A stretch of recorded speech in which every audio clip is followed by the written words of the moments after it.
Good morning, Don and Petie. How are you? Good morning to you too, and we're fine. We'll try to be fascinating for you. Yeah, we are in good shape, and thank you for having us. Great. No pressure, guys. Welcome to the Italian Wine Podcast Book Club. Each month we select a great wine book to share. We chat to the author and get your opinions. Stay tuned as we read between the vines with the Italian Wine Podcast.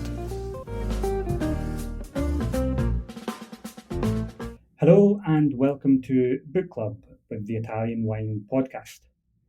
This month our guests are Don and Petie Kladstrup, an American husband and wife team of distinguished former journalists now based between Paris and Normandy in France. Their first book combines two topics that are of great interest to me, wine and war. So I was delighted when they agreed to come on the show to talk about their fascinating lives and careers, their interest in wine, and their amazing trilogy of wine-related books. Good morning, Don and Petie. How are you? Good morning to you too, and we're fine. We'll try to be fascinating for you. Yeah, we are in good shape, and thank you for having us. Great. No pressure, guys. Before we talk about wine and war, as I mentioned, you've both led these really fascinating lives and indeed both had distinguished careers in journalism as well. So I'd like to unpack some of that first, if I may. Now, you've been living in France, in Paris, I believe, since 1978. That's correct. What first drew you to France, and what were some of the challenges then and now for Americans living in Paris or France more generally? We got here almost by accident. I was working as a television news correspondent for CBS when my boss called and said, "How would you like to move to Hong Kong?" We were living in New York at the time. And, we both looked at each other and we thought, wow, Hong Kong. But this was just around, the end of the Vietnam War. But it was still exciting because Petie and I had always dreamed of working in China as American journalists. China was closed off to Americans at that time, and we thought this will be a true adventure to be able to get into that country and do what we've always dreamed of doing, and that is reporting. I should say, we had just moved to Los Angeles. We've just bought a house. We haven't unpacked our bags. Our children are in school, and I've just got to turn the offer down. As much as we would love to move to Hong Kong, I have to say no. To which my boss said, "Oh, well, how about Paris?" Yeah. And I almost fainted. I went home and I told Petie, I said, "Petie, I think I've just agreed to move to Paris." That's how we got here. Yeah, incredible. And that's in the late 1970s. That's right. I had just gone to work for network news, first in New York for 2 years, then Los Angeles, where we were for only just a little more than 6 months when this offer came out of the blue. We couldn't believe it, huh? No, but it turned out to be about the easiest move we ever made coming here. And as you said, there were difficulties. I think primarily one has to accept the fact that it is another country and another language, but the other things were really an easy transition, and sometimes we both feel the French get a bad rap for being considered haughty or rude, when in truth they can be extremely helpful, extremely friendly, and they certainly made our lives very, very comfortable, which of course is why we're still here. Yeah. Yeah. All those years later. And did you have any French before you moved, or did you have any experience even as a guest or a visitor to France, or was it a complete dive into the unknown? Well, we both had done what American school kids always do. We get a little bit of French, enough, but never enough to. Well, we get enough to ask questions like, "Where is the bathroom?" but never enough to understand the answer. But Petie, who was here full time, having to raise our two daughters, had to deal with daily life experiences. And so her French became very proficient. Mine, not so much. I was working for American television, where Yeah. English is the language. And as a Right. result, my French is not so good. Yeah, I found also coming to Italy 13 years ago that the best help I got learning the language was actually from my kids. I picked up the language as they began to go to school and read books and talk in the park and play with their friends. That was really, really the best mechanism for me for learning Italian. Also because I felt less pressure speaking Italian to a 3-year-old than I did with adults. I understand. So you were part of this vibrant expat community in Paris at that time. It included, I think, the likes of Stephen Spurrier and Time magazine correspondent George Tabor. So give us a flavour of what that was like. What was Paris like in those years? What was it like being part of that community? Those were the days. I mean, really, the most exciting, the most pleasurable. We could go out.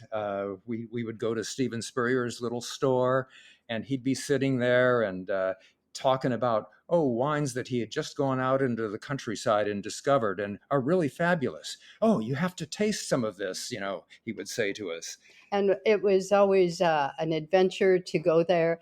We got to know the men who worked in the store because it was primarily men working there at the time. And they were an unbelievable group of young men who had all come at about the same time, but had this passionate interest in wine that they communicated to us very, very well. Yeah, it was really personal. It was not commercial, or at least it didn't feel that way. And so buying wine was really exciting and a whole lot of fun. And making it even more fun was that the wines were much cheaper than they are now. Petie talks about going down to our little mom and pop grocery store. Right, which was just down the street from our apartment, and walking in and coming out with a bottle of Cheval Blanc 1961. It cost a little more than the average wine we bought, but it wasn't a huge investment at that time as it would be now to find a wine that was say 17 years old. Yeah. And I would go down and pluck out little bottles of Burgundy for 20 francs. I mean, it was unreal. They were from the 1940s and 1950s. Which today would be no more than about, in francs to dollars, today's dollars would be no more than about $5. Yeah. I mean, cost of living and cost of drinking certainly has increased in the intervening years. And another thing that we so much enjoyed then was going to auctions, seeing the bottles that were being presented and put up for sale. Now everything is done online. Again, the personal connection is just nowhere. Yes, that's true. And in those days, before the final sort of European Union connections, the French auction houses were much smaller. They were all over the place in the countryside, and we would go to auctions out in little towns, really, where there would be a few bottles of wine for sale, maybe from a restaurant that was going out of business or something. And those were real treasure troves and a lot of fun, because it was both seeing the countryside, being at the auction with people from all over, and then having the pleasure of drinking it later. Oh, for sure. Fantastic. Any mishaps at those auction houses where you inadvertently bid for something you were looking for? I'm thinking more of one big mistake, that it wasn't ours, except that we went to get it. We drove a long way to bid on a Clos de Mouche. Yes. And we got there to go to the visitation beforehand, shall we say, where you can look over the bottles and talk to the experts on the staff, etc. And we went and said, so where's this Clos de Mouche that you've advertised? Yeah, it was Clos de Mouche from the Burgundy house of Joseph Drouin. Right. And when we got there, the auctioneer on duty sort of stammered and stumbled and looked around, and he said, well, actually, we made a mistake in the program or in the catalog. It's not the Clos de Mouche we have. was it they had? Clodagh something else. It started with an M as well. Yeah, and sounded like moosh, but it wasn't that at all. And so it was a 3-4 hour drive back from the coast of Normandy to our house. Okay, these are really interesting anecdotes and insights into your life and your appreciation for wine in those early years. I wanted to ask you, really, I mean, I know this is a wine podcast and we generally try to steer clear of political controversy, but given your clear expertise and extensive experience in this area, I wanted really just to get a sense from you about the current geopolitical situation. So we've got conflict in the Middle East, war in Ukraine, riots in the UK, and of course a divisive election in the United States. So my question is, are we living in a particularly troubled period, or has life and the world always been like this? Well, I can't speak to always, but almost. But it definitely is a period that concerns us a great deal. We see it as a very, very troubled period. Yeah, it's very unsettling. Which way is our country, the United States, going to go? We look at countries that are more in our neighborhood now that we're living in France. Look at what's happening in Ukraine. Look at South Africa, where we lived for a couple of years. Ukraine, the Middle East. Look at Gaza. Look at Israel. In a word, how do we feel about the general picture, the situation? We think it's dreadful. We have a personal concern about it because our younger daughter works for a humanitarian organization, and she's in Haiti, which is another country that seems never to find its way out of the quagmire that it's in. Yeah. Okay. Yeah, it's. I think we can all agree it's a pretty concerning and depressing situation wherever you look. So let's try to brighten the mood slightly and return to the topic of wine. And I got a sense from you that being part of this community in Paris was where your passion for wine really took off. But is that the case? Were you passionate or interested in wine before you came to France, or was it something that really began when you relocated Well, here? our interest actually began when we were still living in the United States, long before we became journalists. We were still students in school, and suddenly stores started to sell winemaking kits. And we bought one of them, took it to the basement, and immediately turned our cellar purple. And the whole house was smelling of fermented grapes. But I think that's kind of how it all Okay. started. And how did the wine Did we ever taste? get to taste it, or was it all exploded away? I can't even remember. Well, that was before we sort of tasted other wines and knew what was good and not so good. Um, I but have, it wasn't bad. yeah. Mm. Okay, so you already had this appreciation for wine when you came to France. Um, Don, you've written about how your wine cellar came to your rescue while you were under fire in Afghanistan. Could you tell us something about that Oh, experience? uh, my wine cellar saved my sanity. Uh, I had been sent to Afghanistan to accompany the Mujahideen, now known as the Taliban, uh, into a raid against the Russians. We were trying to escape. The Russians were in hot pursuit, and we had been walking over this incredible terrain, the Hindu Kush, uh, for more than 12 hours. We were just dead tired, and I thought, I don't know how much further I can go. Day had turned to night, and it felt like I was walking across the far side of the moon. Um, Let and I, me interrupt to point out this was December, so it was cold. so it was also cold.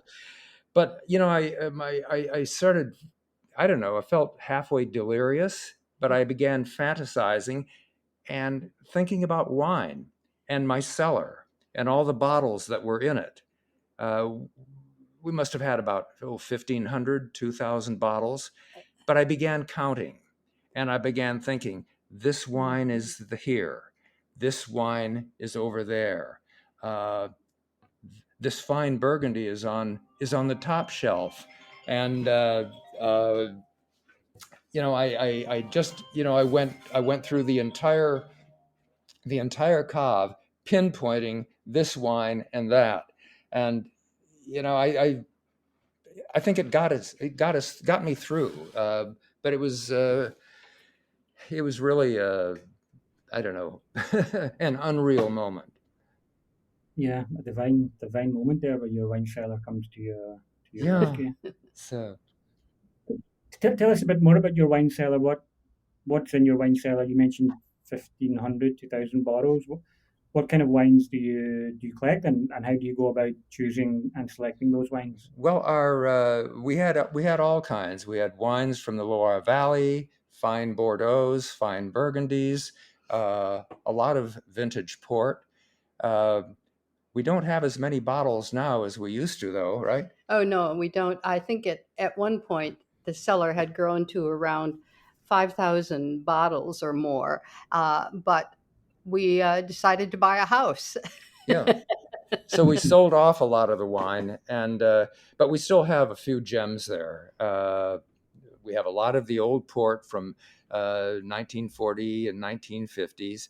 Uh, we have, let's see. We have some from 19th century wine, the Café Voisin. That's right. Chateau Ausone, Right. 1891. Yeah, from Café Voisin, the very restaurant that staged a famous Christmas 1870 dinner for the starving population. This was during the 1870 Franco-Prussian War. The city, as I say, was starving, and as a result, animals from the zoo, animals that had been brought into the city as a possible source of food prior to the siege by the Prussians, were all slaughtered. And the menu at Café Voisin was out of this world. You had elephant consommé, bear chops. Oh yeah, and I remember kangaroo. Kangaroo was there. Yeah, and then what was the main course was cat surrounded by rat. Yeah. Oh my God. I know in nearby Vicenza they are particularly fond of cat, but it's something in Verona that we've never had on our menu. But the wines were great. Yeah, the one thing that the people in Paris had plenty of was wine, because the cellars were still intact. Yeah. And are you consuming any of this wine as well? Would you ever drink or open a bottle of wine with that degree of historical significance, or are these really collector's items for posterity? Well, they were never bought that way. They were always bought as wines that we were going to drink. Yeah. However, we haven't found an occasion that feels right to drink an 1891 Chateau Ausone. Yeah, I mean, where do you find the right moment? We never bought these wines as trophies. They were wines to enjoy, to share with other people. And yet it's been so difficult to sometimes find the right moment to open them. We did find one moment in which we opened some wines that all turned out to be absolutely out of this world. And that was after we wrote Wine and War. We decided to give a dinner for some of the people who had helped us while we were working on that book. And for that dinner, we pulled out wines that we had written about. And I can't remember how many we had that night, but for every wine we pulled out, Don had also pulled out at least one, maybe three backup bottles, and we did not need a single one of them. Everyone he had selected was absolutely perfect. Yeah, wines that old should have at least, begun going over the hill, shall we say. Mm. They weren't. They were fresh. They were just, I couldn't believe how good they were. Not a failed bottle in the bunch. They dated back to, I guess right at the beginning of the century, because we'd planned the dinner to include the highlights of history leading to the war. So we had wines, for instance, from the year Hitler came to power. And of course, it was nice to have wines to celebrate the end of the war. So we had a lot of wines from the 40s, 44 and 45. But one of the most special wines was a 1937 Volnay from the domain Marquis d'Angerville in Burgundy. We visited him shortly before his death, and we wanted to ask him about the war and how things went. And he said, I have one real regret, and that is that I never had a chance to taste the 1937 vintage of our Volnay.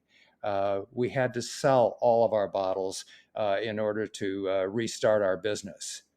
Well, sometime later, Petie and I were traveling through Champagne, and we passed by an auction house, which we couldn't resist going into.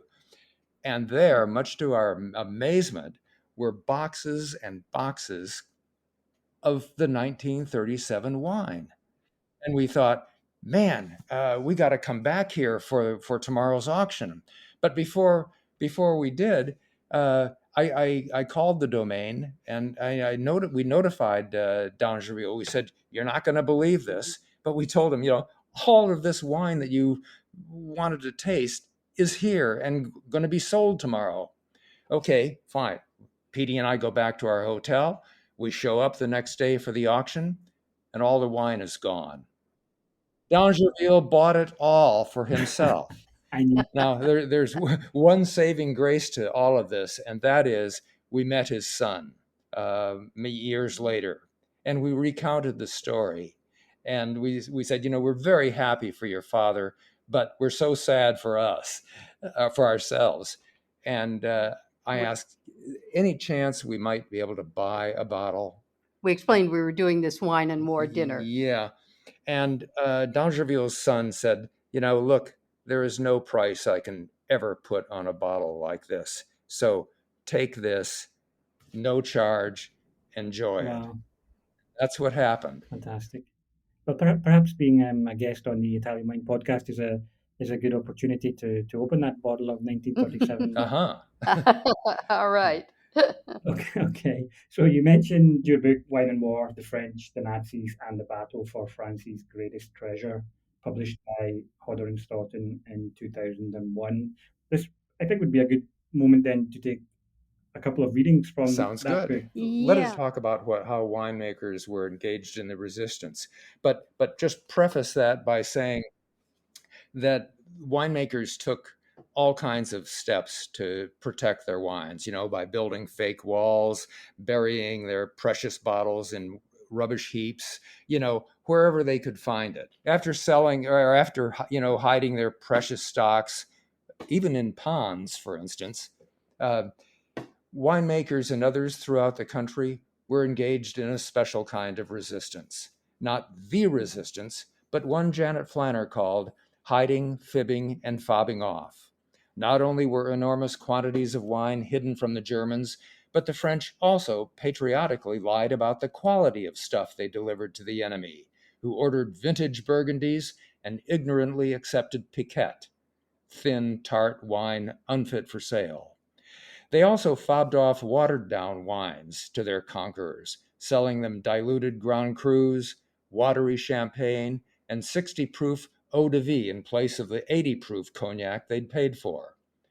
Often, the Germans made it easy for the French to cheat. They were incredibly sloppy when they placed orders for wine, chuckled Alsace's Johnny Hugel. We'd get a piece of paper saying, send 10,000 bottles to such and such a place. But they never designated precisely which wine they wanted. So we would always send our worst, like the 1939, which was absolute rubbish. If the Germans hadn't arrived, we would still have that vintage unsold in our cellars.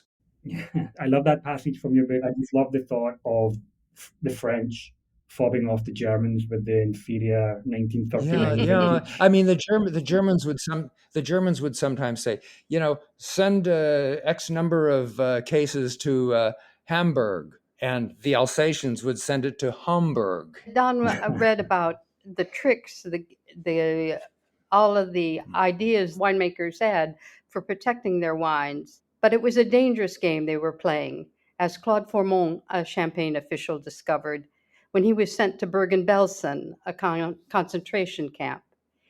Each day was a test of survival, he told us. He would fix a date to live, and then when that date passed, he'd pick another one. If I can just make it to January 13th, he would tell himself, then I can make it. When January 13th arrived, he picked another date. Those dates stretched on through the winter of 1943 and 44. The cold was unbearable, Formont said. I sang against the cold. I sang hymns, children's songs, anything. Songs seemed to be the only thing that helped. When he returned home, Formont was barely alive. He'd been tortured, and he was no longer the ebullient young man whom the Gestapo arrested in Reims 2 years earlier. I came home not young anymore, Formont said. He was 30 years old. Yeah, very powerful. Thank you. You know, one of the most gratifying things about coming up with stories like this is running into people who are related to some of the chief characters. We were at a luncheon in Champagne when the nephew of Formont came up to the table, right, Petie? Right. And he interrupted the lunch and said, I just wanted to come over and thank you. My father is Claude's twin brother. And although they had been so close their entire lives, when he came home, Claude never again would talk about what had happened to him, about how he'd been treated during the war. No matter who asked, he would just clam up. Reading your book was the first time we ever found out how he had been treated during that war. Yeah, very interesting. And it seems to me that this concept or these two themes of wine and war, they don't seem like natural bedfellows, but in fact, there's a long historical connection between the two, as you describe in your book, going back at least as far as Cyrus the Great of Persia, who ordered his troops to drink wine to avoid infection and illness. What about this general link between wine and war? Why are these topics so well paired? As one of General Patton's translators told us, a man named Ruchuti, who ended up making champagne in Champagne. When we interviewed him, he said, "Soldiers drink." But especially, in Champagne, that part of France, that part of the world, has been drenched with probably more blood than any other place. So many wars have been fought over it. Just consider the 100 Years' War, the 30 Years' War, a series of religious wars, the Napoleonic Wars, the Wars of Spanish Succession. It just goes on and on and on. Even before all that, you had a series of invasions from wild tribes from the east, prompting one historian to say, Champagne has suffered from an overdose of invasions. It's truly ironic how Champagne, a place that has been drenched with so much blood, is the birthplace of a wine that is the symbol of good times and celebration. Yeah, that's a point very well made, and we'll come back to talk about Champagne in particular when we discuss your subsequent But you publications. asked about the connection between wine and war. It reminded us of a review of the book Wine and War that was done. Needless to say, a review we weren't wildly thrilled with, but the critic wrote, I saw Wine and War and I saw it. At last, a book about the Peloponnesian Wars and Thracian wine. This, sadly, is not that book. Well, you can't please everybody. Afraid not. But whom we can please? The Germans, the bad guys in our book. Wine and War has been a bestseller in Germany. It's just incredible. We have been called to Germany on at least 3 occasions to do readings and to talk about our book. So it's been very gratifying to see how popular the book has been there. Pletkata is our publisher in Germany, and even after 20 years of the books being published there, they just renewed the contract for another, I don't know what, 5 or 10 years of publishing the book. But Herr Klott said the reason he asked to get the rights to our book was because his father had been a soldier in the German army during World War II and had told him a story that he questioned. He couldn't quite believe it had happened until he heard about our book. Uh, his father had been told to take a group of men and go to Burgundy and bring back a load of wine to headquarters to Berlin, uh, and he did. And when he got back to Berlin with the wine and passed it on to the leadership of the Nazis, he was given a case of a really fine Burgundy as a reward for having made this trip. However, there was a sort of kick in the tail of that reward, and they said, and now you go to the Russian front. So, with his aide de camp, they went into Russia, where it was winter and miserable, and everything bad you read about that campaign was happening. He managed to escape, but his aide de camp was wounded and very seriously wounded. He carried him back to a tent and saw the man gradually losing color, becoming weaker and weaker, and he couldn't figure out what to do. He tried to get a medic. It was so chaotic. No one came to help him. And he looked at the last bottle of that wine he'd been given, a bottle he had vowed to save to celebrate the end of the war, no matter who won. And he realized he had to do something. So he opened the wine and began smoothing it, or began spooning it into the mouth of his aide de camp. And gradually the man regained some color. And finally, a medic arrived and said, if you hadn't given that man some wine, he would now be dead. It was a story that really impacted with Herclat, and as a result, with us and our book. Yeah, he said, if I hadn't, well, that was the reason I published your book. So, that made us very pleased. Yeah, remarkable story. And I guess you've spoken already about how wine can see you through the darkest mental challenges, but also physical challenges as well, which I guess it comes back to your earlier point about soldiers drinking, and there's perhaps a very good reason for that.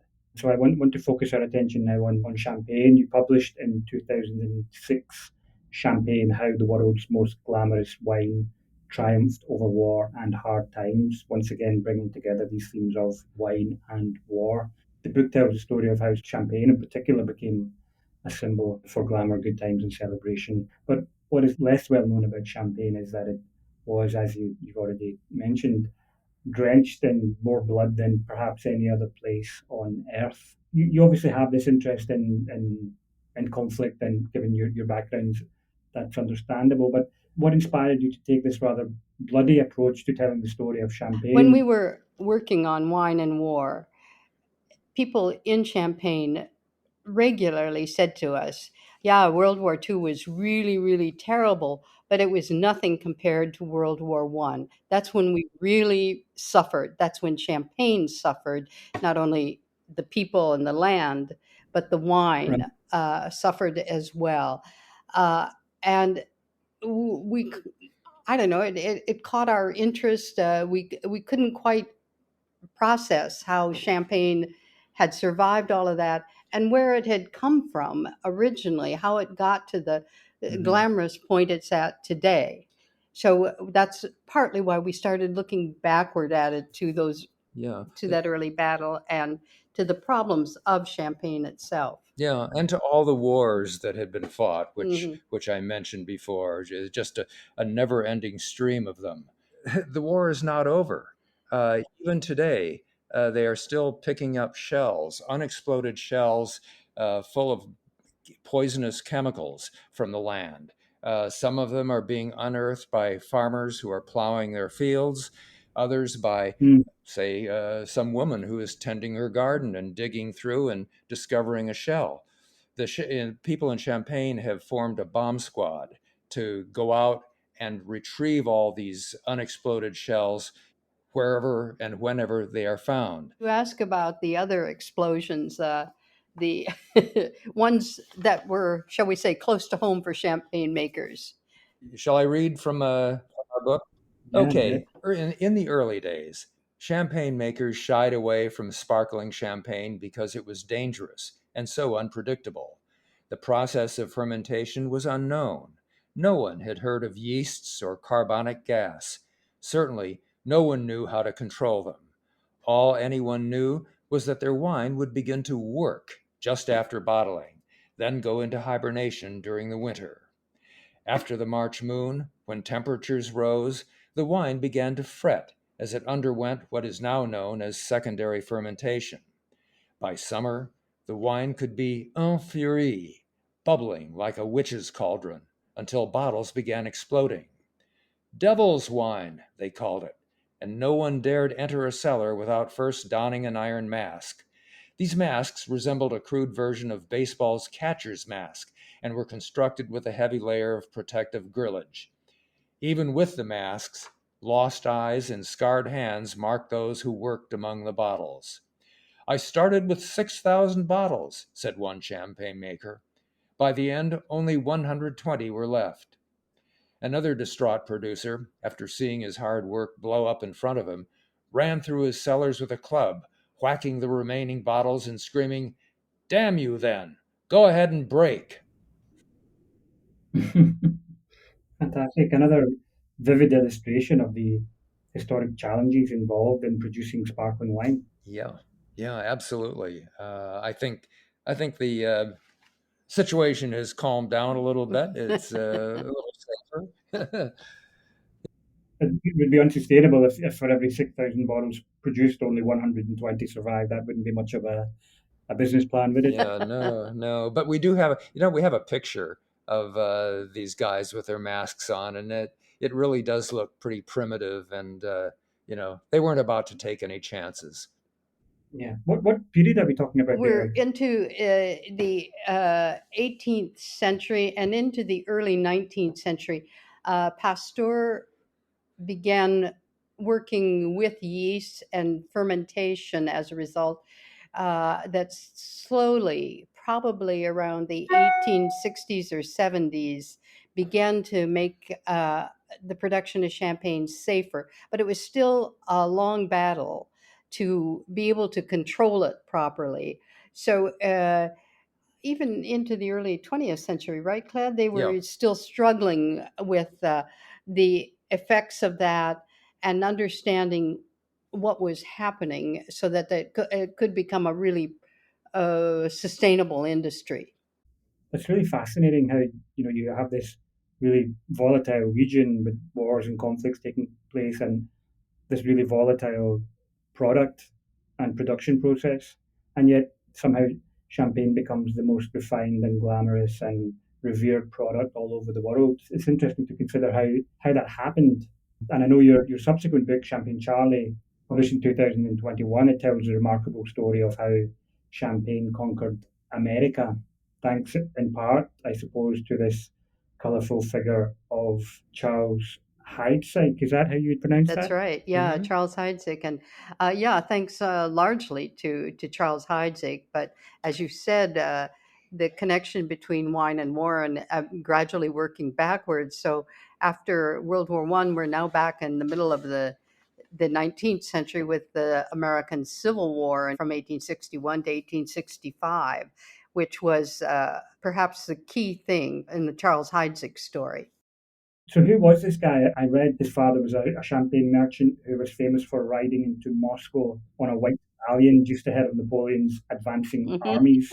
Who was this guy, Champagne Charlie, and what was his role in introducing champagne to Well, America? Heidsieck was this fellow's son, right? Or Right. grandson? Son. Yeah, Son. his son. And he wanted to emulate his father. Uh, but he looked around, and he looked around Europe and he thought, all the markets are saturated. I've got to do something different, something spectacular in order to make a name for myself and for my champagne house. And so he decided to go off to America, a country that really, was a whiskey drinking, beer guzzling country. Champagne, forget it. We don't drink that kind of stuff. But Heidsieck thought, this is a place I can make my fortune. And so he decided to, head off to America, prompting everybody to, around him to say, "You're a fool." Absolutely. But, and as Don said, it was not a country that was at that point interested in champagne. Keep in mind, we're talking about the 1850s, and when America was just moving west. They barely launched any sort of life west of the Mississippi. In other words, half of America was still very, very uncivilized, very, in Western terms, very wild. The images that were presented of the country then were nothing but wild Indians riding around the country, gunfighters, mountain men. This was not an image of Champagne. Heidzig's friends, warned him. They said, "Look, America is an unsophisticated country. It's full of wild Indians, and you'll go broke." Heidzig didn't listen and decided to go anyway. And he was wildly successful. Yeah. I mean, wherever he went, people who tasted his champagne thought it was glorious. They couldn't get enough of it.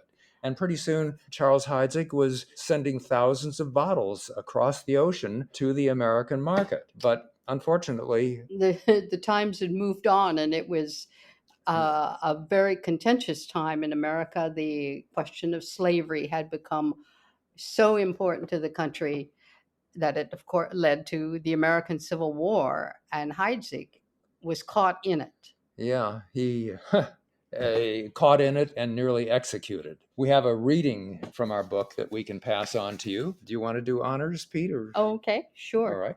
Charles Heidzig felt his knees buckle and the blood drain from his face as Union soldiers hauled him away to prison.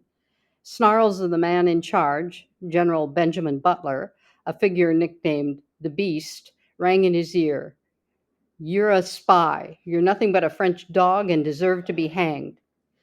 For the better part of a year, the man known as Champagne Charlie had been roaming the South in an effort to collect money for champagne that had been shipped there, but money his sales agent had cheated him out of. But with the Civil War intensifying and a Union blockade of southern ports tightening, Heidzig decided it would be better to leave the country and return to France. His plan, get to New Orleans and make his way to Mexico or Cuba, where he'd try to make connections to Europe. New Orleans, however, had fallen to Union forces. Nevertheless, as a citizen of France, a country officially neutral, though sympathetic to the Confederacy, Heidzig still thought he was safe, that his French passport would protect him. He was wrong.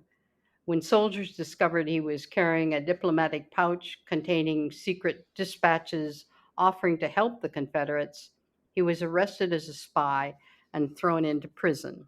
And he was barely saved. The Lincoln administration came to his rescue and ordered him released. The administration simply did not want to get into a big political row with France at this time, because the war was still going on and actually much more important. So Heidzig was freed. He returned to France, and life went on. If I understood correctly, he returned a broken and bankrupt Yes. man? That's right. His champagne house had gone bankrupt. He was in terrible shape, physically as well as financially. He was brought to court, and although he was fined for his business practices, one would say, they found him not guilty of doing something illegal, that it was because of the war and everything that had happened. However, he was still broke.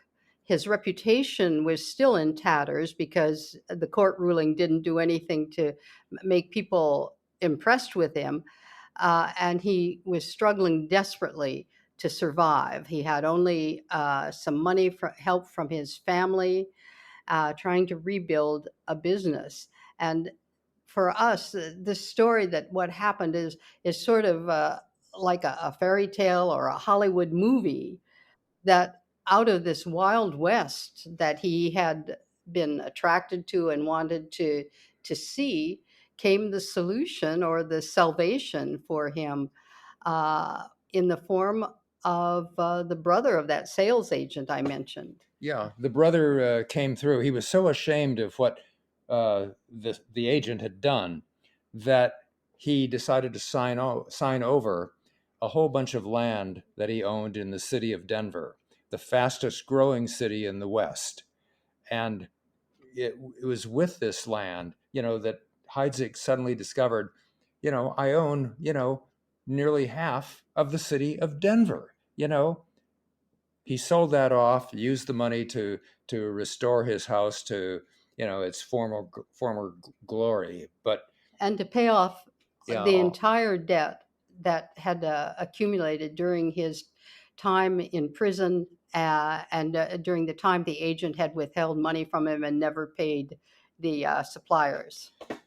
but Heidsieck's importance in history is that he was the first head of a major champagne house to go to America and introduce it to champagne.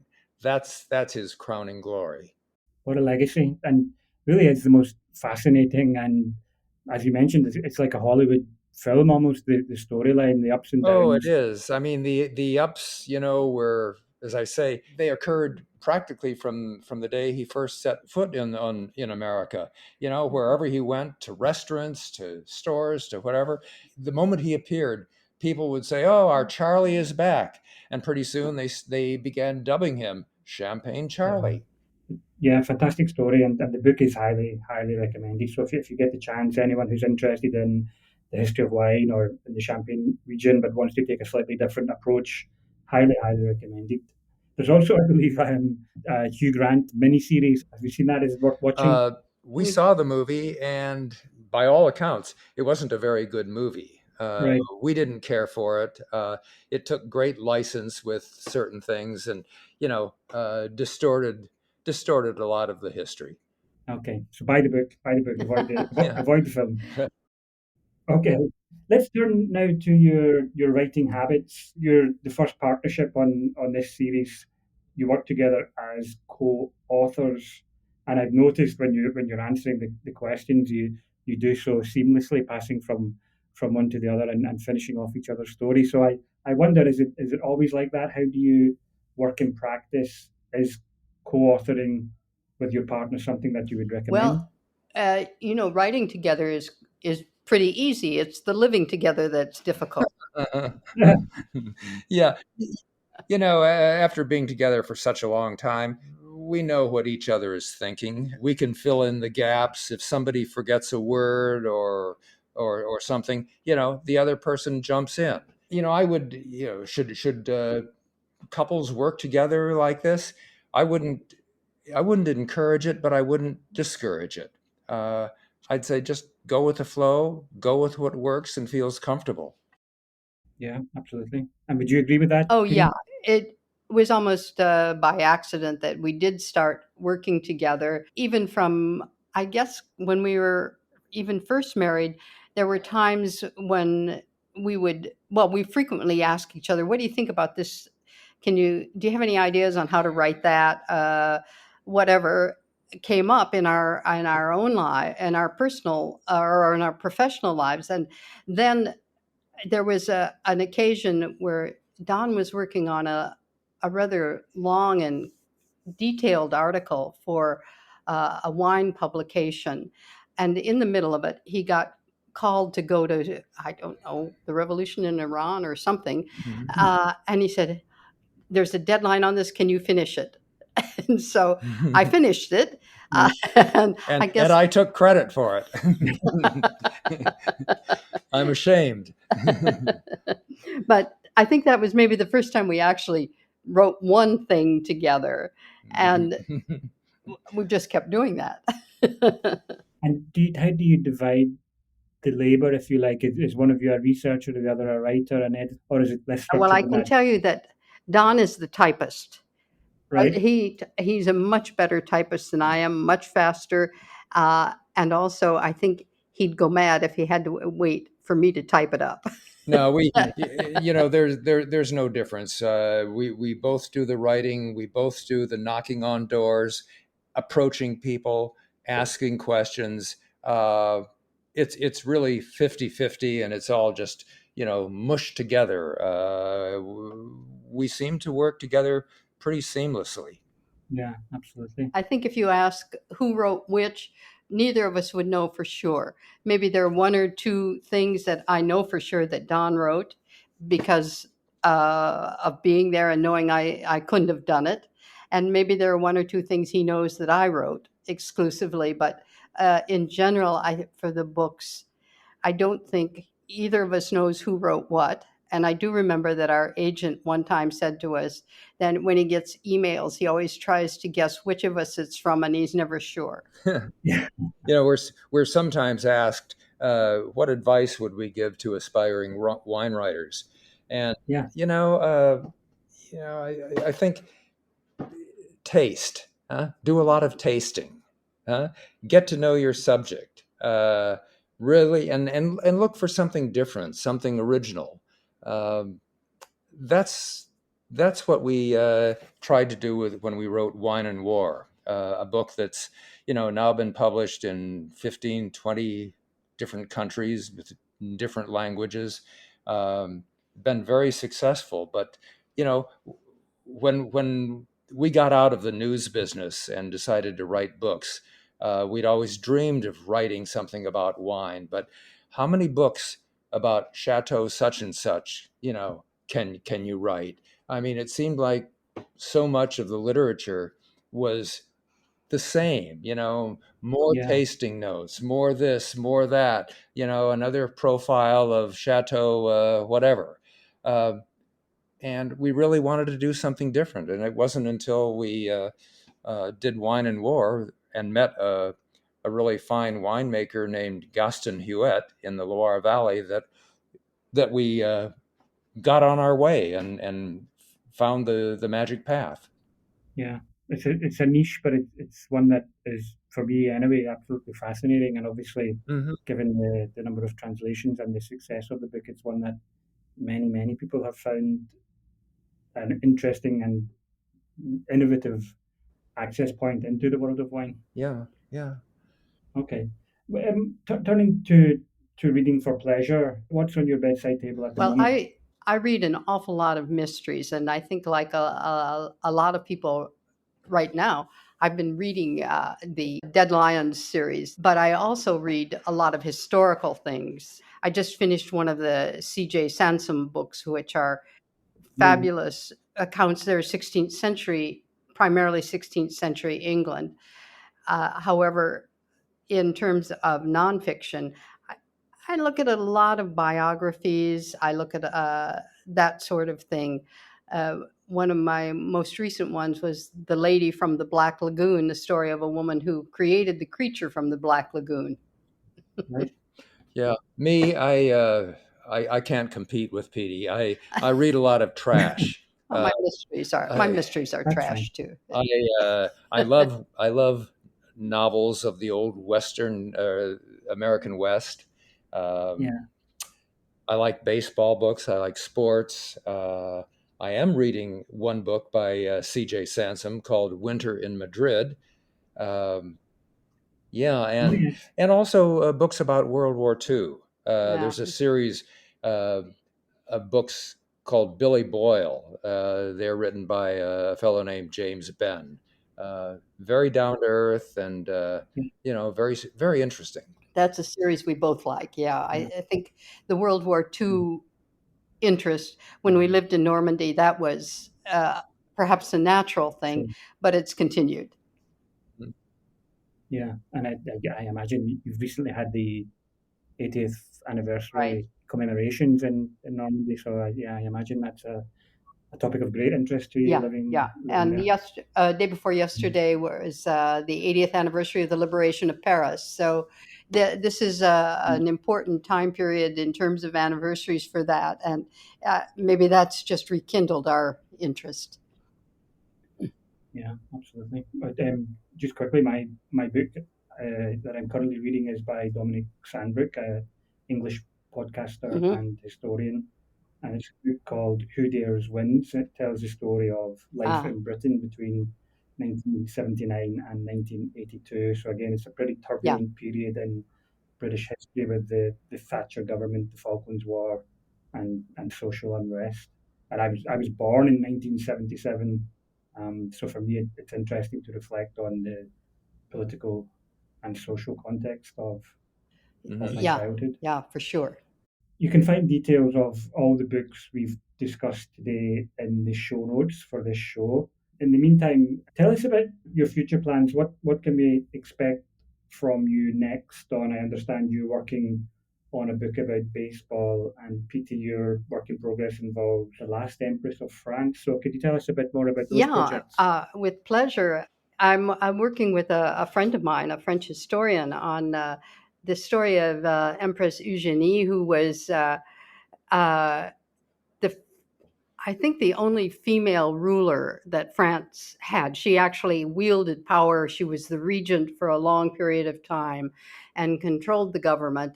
But more importantly, she was a feminist well in advance of her era. She was the woman responsible for getting French women the right to an education. She pretty much created haute couture on her own. And she was also a sportswoman. So it's fun to learn about her, and it's been fun to write about her. She also owned a lot of vineyards, so it's not as though I've left wine behind, but that it's just a different look at it from a woman's standpoint. But she was the last empress of France, and uh, she had to go into exile after the Franco-Prussian War and live more than half her life, more than 50 years in the UK Yeah, after the Second Empire fell.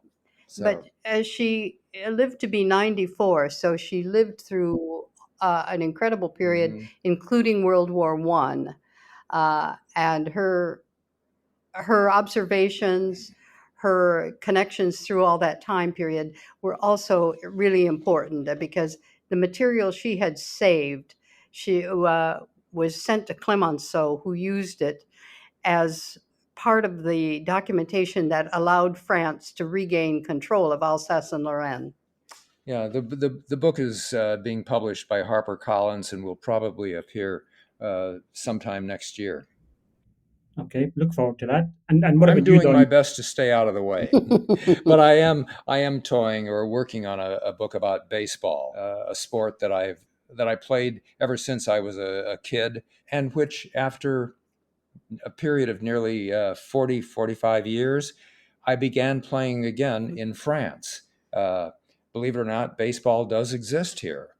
Yeah, where tennis, bicycling, that sort of thing is much more popular. You have it's a niche sport, and you have about 15,000 people playing it. And I decided, at the ripe old age of 64, to try to resume playing. Uh, this against people who were half my age and even younger. Uh, it was a real awakening, a real challenge, but I managed and have ended up enjoying several years of baseball here. So, yeah, that's what I'm writing about. It's called Almost Home, playing baseball in France. And do we have a publication date yet? No, I don't even have a publisher. The first thing you've got to do with a book is come up with a proposal that an agent likes, who will then, go on and peddle it to a publisher. It's kind of a long and Yeah. torturous process, but that's where I'm at. Okay. Well, if you have any publishers interested in baseball in France who are looking for a new book to publish, I'm sure they'll get Yeah, in touch. well, absolutely. Finally, how can our listeners follow you? And more importantly, where can they get a copy of your Well, book? of course, Amazon is a surefire way of finding the books. We love independent bookstores, English language bookstores. Yeah, And if you have one you can get to, go there and insist they stock it for us. yeah, that's good advice. Okay, fantastic. Thank you so much for being my guest today on Book Club and being so generous with your time. If you're interested in history and or wine, Don and Petie's books are highly recommended and offer a really interesting historical perspective on some of the best known wine brands in the world. Next month, my guest will be Kelly White, whose latest book, Wine Confident, There Is No Wrong Way to Enjoy Wine, is published in the UK on the 1st of October. and in the US on the 7th of November. So I'm very much looking forward to having a conversation with Kelly. In the meantime, thanks once again for joining us on the Italian Wine Podcast Book Club. Thanks, Don. Thanks, Petie, for your time this morning. You're very welcome. Thanks for inviting us. Pleasure to be here. Thank you very much. Ciao. Thanks for joining the Italian Wine Podcast Book Club. Tune in again next month when we'll get between the vines with another great wine book. Remember, our show notes, including full details of all the books we've discussed today, are available at italianwinepodcast.com or wherever you get your pods.